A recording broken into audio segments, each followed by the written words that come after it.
In the early 2000s, Sony's revolutionary handheld console, the PlayStation Portable, was released to the world and promised to revolutionize the gaming industry. It was a boom for the gaming industry, from its sleek design and powerful specs to its impressive selection of games. The PSP was a force to be reckoned with. Unfortunately, it wasn't enough to beat the competition from other handheld consoles. So why did Sony suddenly kill the PSP? Was it the competition from other handheld consoles? Or was it the lack of good hardware specs? In this video, we'll take a look at the rise and fall of Sony's PlayStation Portable. So without further ado, let's get started. The Sony PlayStation Portable, or PSP, was first released in North America on March 24, 2005. With its groundbreaking graphics and innovative game design, the PSP quickly became a game changer in the world of gaming. Its catchy slogan, "Live in your world, play in ours," hooked gamers everywhere, making the PSP a must-have item. Have you ever wondered how the Sony PlayStation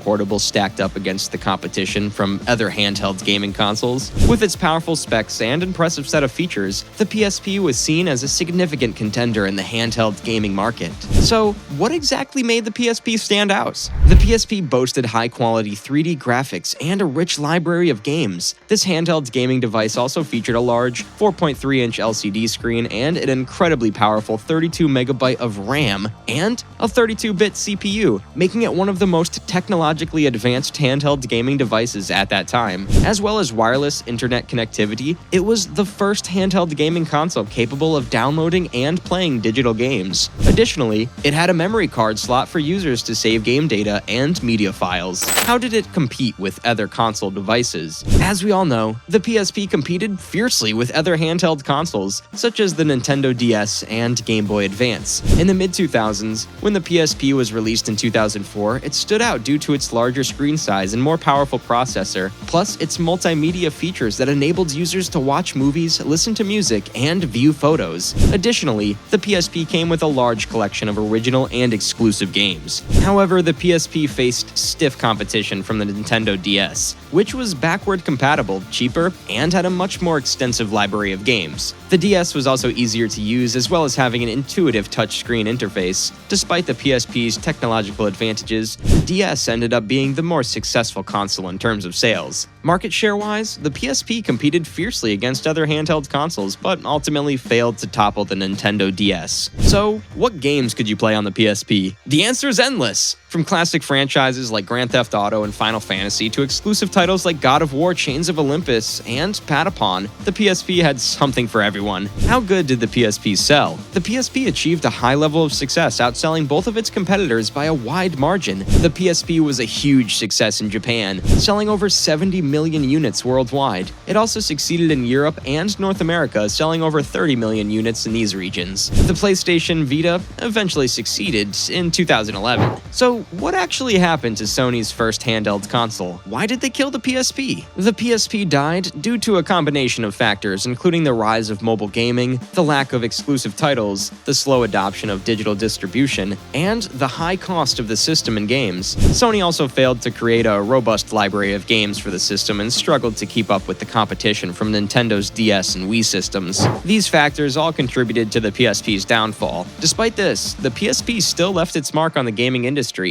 and its legacy will live on in the memories of gamers everywhere. So, while we mourn the fall of the gaming giant, we can look back fondly on the memories of the PSP's many successes. So, here comes the end of this video. Make sure you have hit the bell icon for upcoming videos, and if you found this video informative, please leave a like and subscribe. Thanks for watching.